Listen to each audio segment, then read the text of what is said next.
Socrates was born around 469 BC in Athens, Greece. The son of a stonemason and a midwife, he spent his early life in Athens, which was then at the height of its golden age. In his youth, Socrates served as a soldier, hoplite, during the Peloponnesian War, and was noted for his courage and endurance. He even saved the life of the young General Alcibiades in battle, earning admiration for his fearlessness and toughness. This military experience revealed Socrates' physical stamina and bravery, traits that would later become legendary in anecdotes about him. After the war, Socrates married Xanthippe, with whom he had 3 sons. Xanthippe is famously portrayed as ill-tempered in later anecdotes, though these stories serve to highlight Socrates' own patience and humor. Returning to Athens, Socrates quickly gained notoriety as a philosopher, literally a lover of wisdom. He could be seen in the marketplace and gymnasia engaging people in debate about justice, virtue, piety, and the best way to live.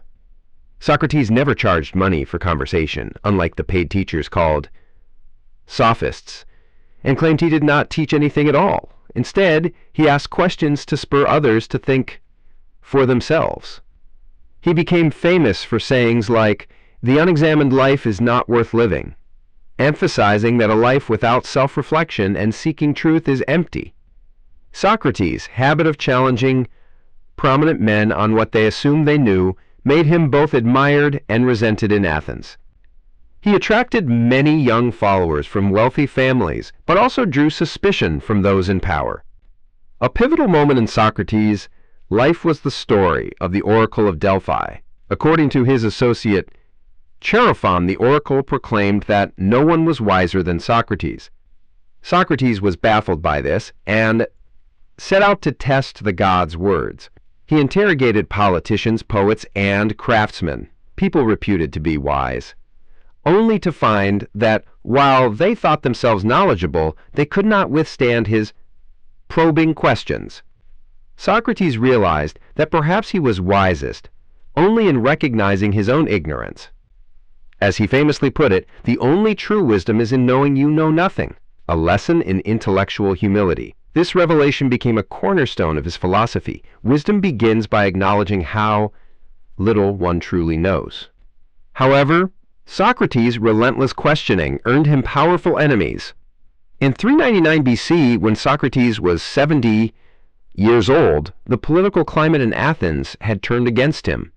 He was charged with impiety, disrespecting the state's gods and introducing new deities, and corrupting the youth of Athens. These accusations were likely fueled by mistrust toward Socrates, influence, and his associations with controversial figures. Some of his former pupils had behaved disloyally to Athens. Socrates stood trial before a jury of his fellow citizens. In his defense, as later recorded by Plato in the Apology, Socrates did not apologize for his behavior. Instead, he explained his mission as a social and moral gadfly. Just as a gadfly stings a sluggish horse into action, Socrates felt sent by the gods to sting Athens' conscience. "I am the gadfly of the Athenian people, and all day long, in all places, am always fastening upon you, arousing and persuading and reproaching you." He urged the jurors to value truth and virtue over complacency. Nonetheless, he was found guilty. The Death of Socrates, 1787, by Jacques-Louis David. In 399 BC, Socrates was sentenced to die by drinking poison hemlock. Accounts describe him as calm and fearless in his final moments, discussing philosophy and encouraging his friends to accept his fate, reflecting his belief that a good person should not fear death. Rather than flee into exile when given the chance, Socrates accepted his death sentence as an obedience to the law and his principles. He spent about a month in prison, delayed by an Athenian religious festival, during which his friends visited and even plotted an escape. But Socrates refused to escape, arguing it would be wrong to betray the laws of his city. Plato's Crito recounts this. In his final hours, as described in Plato's Phaedo, Socrates conversed about the immortality of the soul and remained at peace. He drank a cup of hemlock poison prepared by the authorities. Surrounded by distraught friends, Socrates continued to teach by example, maintaining that a true philosopher should not fear death. According to Plato, Socrates' last words were to remind his friend Crato to fulfill a small religious duty. "Crato, we owe a cock to Asclepius. Pay it and don't forget." Asclepius was the god of healing, and offering a rooster was a traditional thank you for a cure. In saying this, Socrates likened death to a healing, implying that life was an illness the poison had cured. He died calmly, nobly, and without fear, leaving an enduring image of intellectual integrity. Imaginary depiction of Socrates teaching his followers. Socrates taught by engaging people in dialogue and asking probing questions, rather than by delivering formal lectures. Socrates' primary contribution to philosophy is how he taught and pursued wisdom. He pioneered a way of inquiry now known as the Socratic Method, a form of cooperative dialogue based on asking and answering questions to stimulate critical thinking. Rather than lecturing, Socrates would feign ignorance, his famous Socratic irony, and pose simple, penetrating questions to whomever he met, whether a distinguished politician, a craftsman, or a young student. By continually asking, "What is X?" e.g., "What is justice? What is courage? What is piety?" he exposed the gaps and contradictions in people's understanding. When a confident interlocutor attempted a definition, Socrates would examine it from every angle, often leading that person to realize that they actually did not know the subject as well as they thought. In this way, Socrates guided people to question their own beliefs and to seek genuine knowledge rather than just accept conventional wisdom. This question and answer technique is also called dialectic. Socrates engaged his companions in open-ended dialogues that rarely reached a final answer, but the process itself led to deeper understanding. For example, in Plato's Meno, Socrates and Meno explore the nature of virtue. They consider and reject several definitions without settling on one, yet both gain insight from the examination. Socrates believed that truth and ethical understanding come from this constant examination.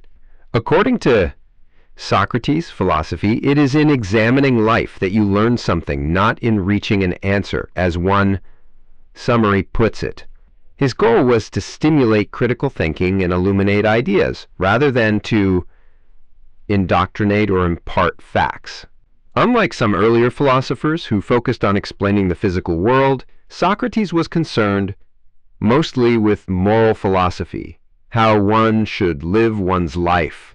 He famously asserted that virtue, arete, is the highest good and is essentially a form of knowledge. In other words, to know what is truly right or good will directly lead a person to do right. This idea underlies Socrates' bold claim that no one does wrong. Knowingly, if a person acts wrongly, it must be out of ignorance rather than evil intent. Therefore, the pursuit of wisdom and self-knowledge is not an abstract pastime, but a practical necessity for living a good life. Socrates constantly urged his fellow Athenians to care for their souls more than their bodies or wealth. Wealth does not bring goodness, but goodness brings wealth, he taught, meaning that moral goodness is the true source of blessings in life. He himself embodied this teaching by living simply and valuing integrity above material success. Another key aspect of Socratic philosophy is the focus on self-examination and virtue. Socrates believed that people must scrutinize their own beliefs and actions to achieve virtue. He is best known for declaring that the unexamined life is not worth living. This statement, delivered at his trial, was a challenge to everyone to reflect on their values and actions, rather than living by unthinking habit. To know oneself was crucial. Only by understanding one's own ignorance, desires, and motivations could one strive for improvement. Socrates often invoked the maxim from the oracle at Delphi, know thyself, to emphasize the importance of self-knowledge as the foundation of wisdom. Socrates' teachings were often encapsulated in memorable sayings and questions that continue to provoke thought. Many of his lines are recorded in Plato's dialogues or passed down through secondary sources. In the next section, we will look at some of Socrates' most famous quotes, the context in which he said them, and what they mean. Many of Socrates' words have become legendary, reflecting his philosophy of questioning, knowledge, and virtue. Here are some of his most famous quotes, along with their meanings and significance. The only true wisdom is in knowing you know nothing. This succinct statement captures Socrates' belief in intellectual humility. It arose from the Oracle of Delphi episode. Socrates realized that while others claimed wisdom, he was wise only in recognizing his own ignorance.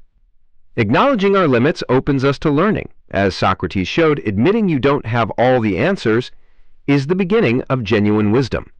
An unexamined life is not worth living. Socrates proclaimed this during his trial in 399 BC, when facing the prospect of exile or death.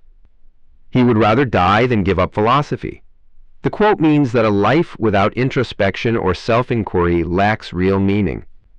Socrates challenged people to reflect on their morals, actions, and purpose. Only through self-examination can one live a fulfilling, virtuous life in Socrates' view. I cannot teach anybody anything. I can only make them think. This saying, widely attributed to Socrates, encapsulates his teaching method. Socrates did not lecture or claim to impart truth, like a traditional teacher. Instead, he saw his role as a stimulus. By asking probing questions, he led others to think for themselves and arrive at their own understanding. Knowledge, to Socrates, had to be gained through one's own reasoning. Thus, he taught by inspiring critical thought, not by delivering answers. To find yourself, think for yourself. Socrates believed in the importance of independent thought and self-discovery. This quote, attributed to him, emphasizes that individuals should question conventions and think independently in order to understand who they truly are. It reflects Socrates' practice of encouraging even young Athenians to form their own reasoned opinions about virtue and justice, rather than blindly follow others. Personal authenticity, in his view, comes from exercising one's own reason. Wisdom begins in wonder. Socrates saw curiosity as the start of all understanding. He observed that feeling wonder, a sense of awe and puzzlement about life, drives us to ask questions and seek knowledge. This quote reminds us that questioning basic things that others take for granted is healthy. For Socrates, maintaining a childlike wonder at the world was essential to becoming wise, because it motivates continual learning and openness to new insights. The only good is knowledge, and the only evil is ignorance. In Socratic moral thought, knowledge and virtue are one. Socrates believed that if a person truly knows what is right, he will do right. Thus, knowledge is the source of good conduct, and ignorance the source of wrongdoing. This quote underscores Socrates' conviction that ethical errors, evil, result from a lack of understanding. The remedy for moral failings, therefore, is education and self-reflection to dispel ignorance. It's a very optimistic view of human nature. Teach people properly, and they will behave well. Prefer knowledge to wealth, for the one is transitory, the other perpetual. Socrates advised that wisdom is far more valuable than material riches. Money and possessions come and go, but knowledge enriches the mind and stays with you for life. This teaching reflects his personal example of a simple life. Socrates famously lived in modest means and cared little for money, instead devoting himself to learning and virtue. In today's terms, he's reminding us that an educated mind and good character are more enduring treasures than any pile of gold. Wealth does not bring goodness, but goodness brings wealth. Here, wealth can be understood in two ways. On the surface, Socrates means that being morally good, just, self-controlled kind, is more likely to lead one to a truly prosperous and happy life, whereas merely having money doesn't make you a good person. At a deeper level, goodness brings wealth suggests that virtue itself is the greatest wealth, a form of spiritual wealth. Socrates is telling us to prioritize goodness over material gain, the idea that if you take care of your soul, the rest will follow. This aligns with his broader teaching that virtue is the highest good. It is not living that matters, but living rightly. In other words, the quality of one's life is far more important than the mere fact of being alive. Socrates voiced this principle when considering whether to escape his death sentence. He argued that avoiding death at the cost of justice or morality would ruin his soul, so it was better to die with integrity than live having betrayed his principles. This quote summarizes Socrates' ethical focus. The goal is not just survival, but a life of righteousness and virtue. These quotes, among others, illustrate how Socrates used simple, powerful language to prompt reflection on big questions. Each maxim challenged people to reconsider their assumptions about what they know, what they value, and how they ought to live.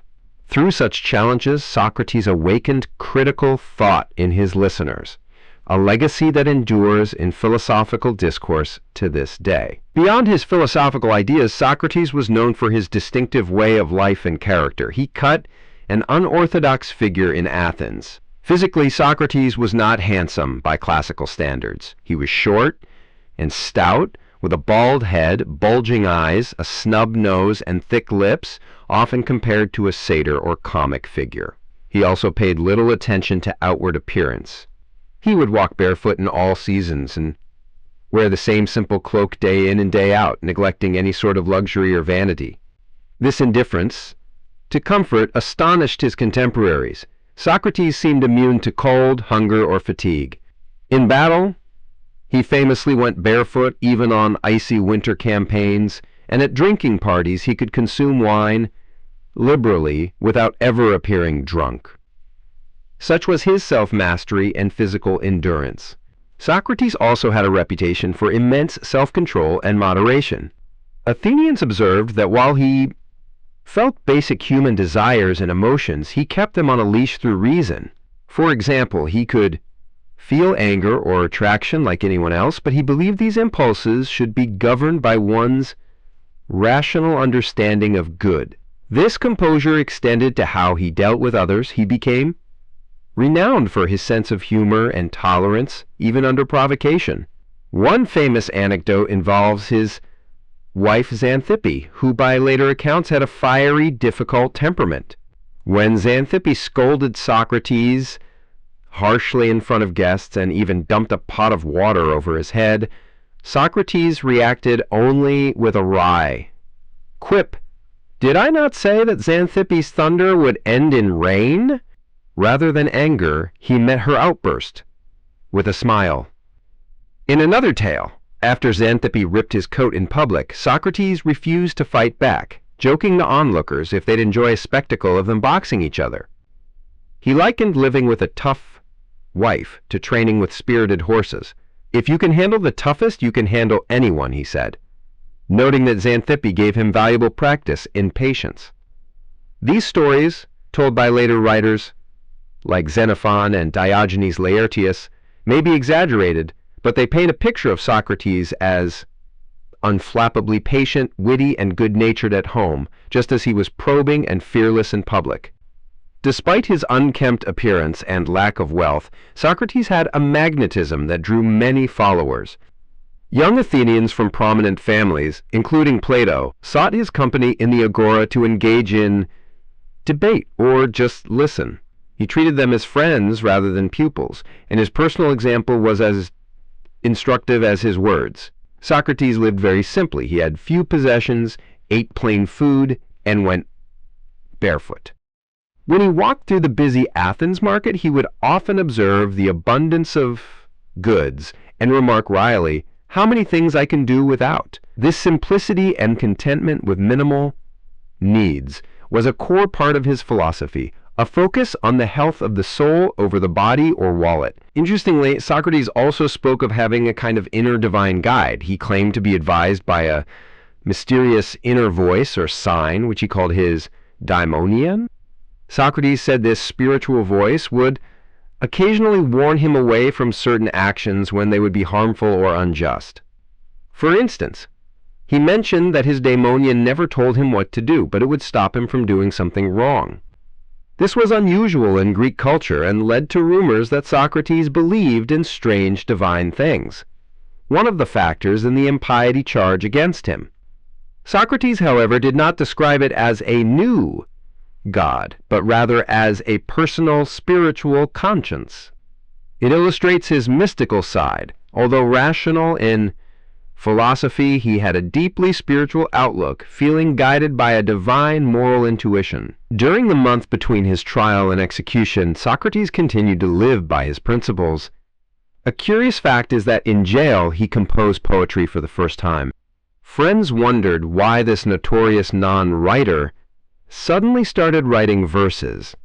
Socrates explained that he'd had recurring dreams urging him to, quote, make music and practice it, so to play it safe in case the gods literally meant music and arts, he turned some of Aesop's fables into poems while awaiting death. This shows a lighter side of Socrates. Even in prison, he reflected playfully on a dream's meaning and kept his mind occupied with creative work in line with his lifelong conviction that one should never stop seeking wisdom or exploring new things.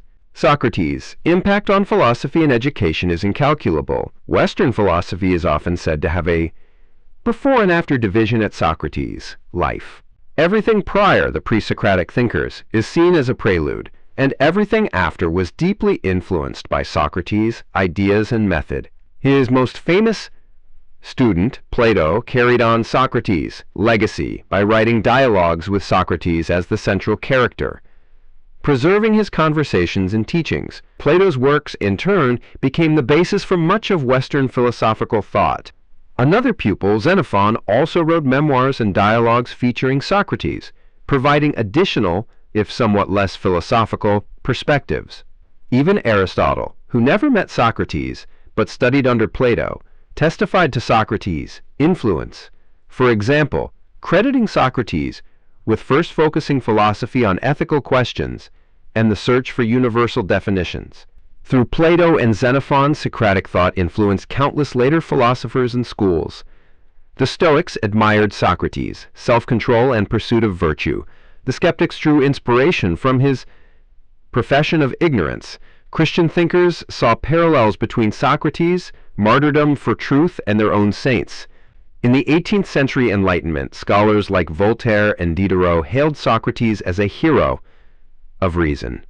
To this day, introductory philosophy courses begin with Socrates as a model of the philosopher's mission to question and seek truth. The Socratic Method is widely used in law schools and classrooms. Teachers pose tough questions and ask students to defend their answers, a direct adoption of Socratic dialogue aimed at developing critical thinking skills. Socrates' life story, especially his principled stand at his trial and his death for the sake of his ideals, has inspired artists and writers for millennia.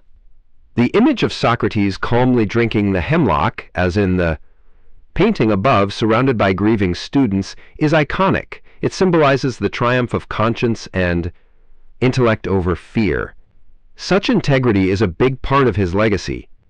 Integrity, intellectual humility, and the relentless pursuit of truth at any cost.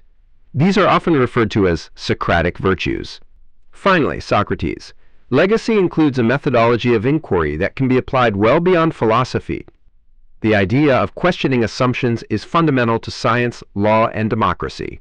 Socrates taught by example that no authority is above question and no belief is sacred if it cannot withstand reason. This critical spirit is a cornerstone of rational thought in the modern world. As one scholar neatly summarized, Socrates was not the first philosopher in chronological terms, but he is often regarded as the foremost philosopher, the top of the pile, because of the profound and lasting change he brought to how humans examine life. More than 400 years later, Socrates is still challenging us to question what we think, we know, to care for our souls, and to never stop seeking wisdom.